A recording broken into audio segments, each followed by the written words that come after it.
Tu penses sans doute que le monde est injuste, qu'il te manque tout un tas de choses qui t'empêchent d'avoir de la réussite, que les autres ont tout et que toi tu n'as rien. Et tu es peut-être même convaincu que certains éléments de ton passé te tirent en arrière et t'empêchent d'avancer. Mais toutes ces choses que tu te rumines et qui t'empêchent d'avancer, est-ce que ce ne serait pas de mauvaises excuses au final ?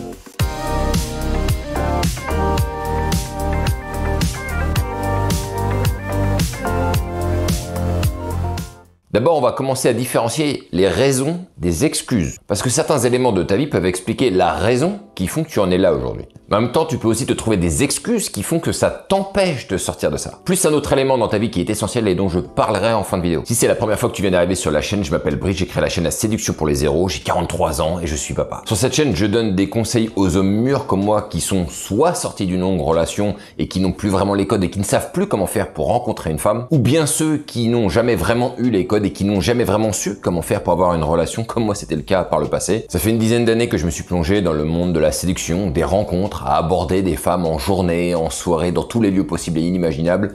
J'ai même été à l'étranger aux États-Unis pour aller me faire des stages intensifs, à aller aborder des femmes. Ici, il est question de savoir comment faire pour rencontrer des femmes dans la vraie vie, en les abordant de manière propre, de manière clean, avec tact, avec style. Et si t'es ok avec ça, abonne-toi à la chaîne. Moi aussi, j'étais très timide, j'ai embrassé et couché avec une nana la première fois à 25 ans, ce qui m'a pas empêché d'apprendre à aller aborder des femmes, à aller rencontrer des femmes, à leur parler, à savoir comment me comporter avec elles, et puis au final de coucher avec des dizaines et des dizaines d'entre elles. Donc si tu cherches aussi des réponses et savoir comment faire pour te mettre en route, pour aborder, rencontrer des femmes dans la vraie vie, va en description, tu as les 7 piliers, qui est une formation vidéo gratuite que tu vas pouvoir visionner tranquillement et te mettre en route sur le chemin des rencontres. Maintenant, on va voir les raisons qui font que cela t'amène à cette situation dans laquelle tu es aujourd'hui. Par exemple, si tu penses que tu n'as pas assez d'argent, c'est peut-être parce que tu es né dans une famille modeste, qui n'a pas la culture d'investir, qui n'a pas la culture d'entreprendre, qui n'a pas la culture carriériste. Tu peux aussi te dire que si tu n'as pas d'argent, c'est parce que le système scolaire t'a pas permis de faire des études, qui t'auraient permis d'avoir des diplômes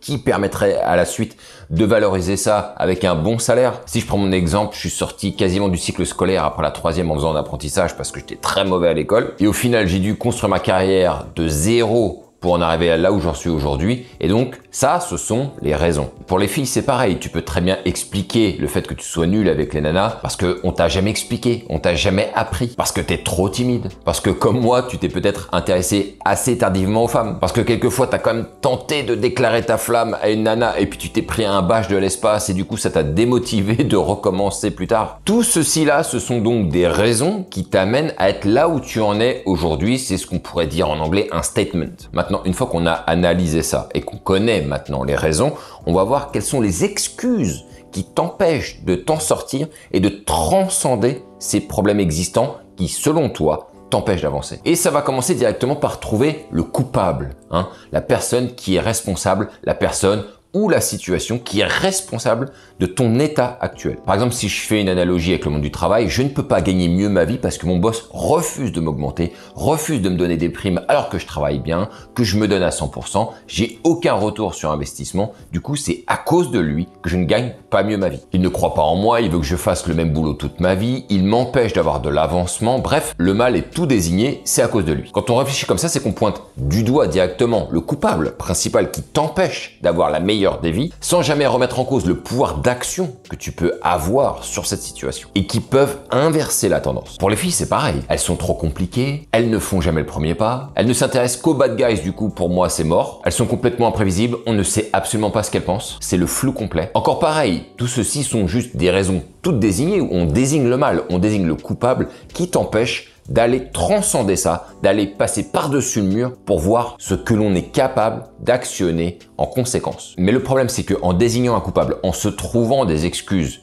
pour toi, c'est tranquille à la fin parce que tu as rejeté la faute sur quelqu'un, du coup, tu as toutes les bonnes raisons du monde pour ne rien faire, pour ne rien enclencher, puisque de toutes les manières, on t'empêche d'accéder à ce que tu veux atteindre. Ça t'évite de te remettre en question et à réfléchir à une issue de secours. Maintenant, on va pas se cacher derrière son petit doigt et on va se regarder droit dans les yeux et on va se dire les choses. Considère la vie comme un casino dans lequel tu es juste en face de la porte d'entrée. Soit tu trouves que le système du casino, de l'argent en ligne, c'est quelque chose de complètement injuste, c'est quelque chose sur lequel tu es complètement contre et dans ces cas-là, tu tournes les talons et tu te casses. Soit tu as décidé de jouer le jeu de la vie et donc tu rentres dans le casino, tu t'assois à la table des autres personnes et tu te mets à jouer avec eux et tu essaies de comprendre comment ça fonctionne. La vie est un casino, soit tu te casses, soit tu rentres et tu joues. Donc maintenant, si tu veux vraiment qu'il t'arrive de belles choses dans la vie, il va falloir déterminer exactement ce que tu veux faire. Soit tu acceptes le système tel qu'il est et tu joues avec, ou alors tu dénonces le système et tu passes ta vie à être en confrontation avec. Et si tu es nul avec les filles et que tu veux vraiment t'en sortir, tu acceptes les règles du système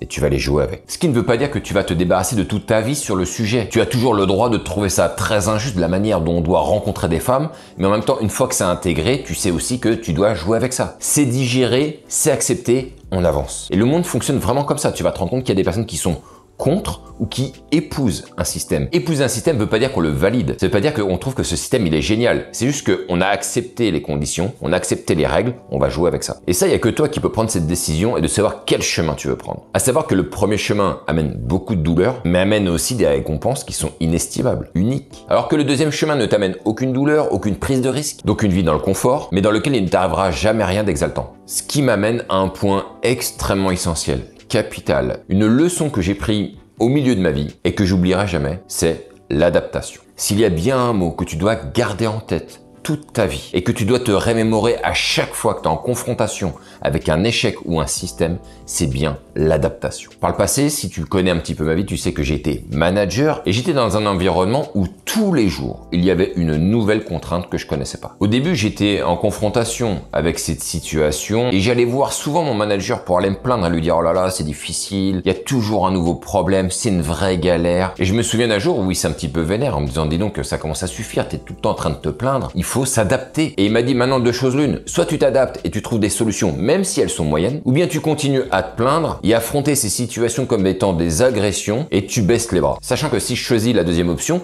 c'est fatalement quelque chose qui va se répercuter sur mes équipes, qui verront de la manière dont moi je vais interpréter une situation, comment je vais agir en fonction d'elle et qui va les impacter directement. Ce qui veut dire que moi, si j'ai une attitude négative, fatalement, ils vont adopter aussi cette attitude au bout d'un moment et ils vont adopter ce courant de pensée où on sera tous en rupture avec une nouvelle situation plutôt que de s'adapter et de trouver des solutions qui nous permettent d'avancer. Tu t'en doutes, et ça m'a pris du temps, mais j'ai commencé à dévier de ce chemin de contestation, de rupture, et plutôt à prendre les choses avec beaucoup plus de légèreté et d'adaptation et de calme. Quand je voyais une nouvelle situation qui était compliquée, je me disais, on s'énerve pas et on essaie de voir ce qu'on peut trouver comme solution. Cet état d'esprit, je l'ai adopté tout le restant du long de ma vie. Et je peux te garantir une chose, c'est que quand tu es en adaptation permanente, ta vie prend une toute autre dimension. Parce que ça y est, c'est fini. T'es plus dégoûté de rencontrer une situation qui nous agresse en apparence. Tu prends la situation en l'état comme une information. Tu réfléchis et tu tentes d'agir en conséquence pour la contrer ou la contourner. Maintenant, la balle est dans ton camp. À toi de savoir où est-ce que tu veux te situer. Est-ce que tu veux être en confrontation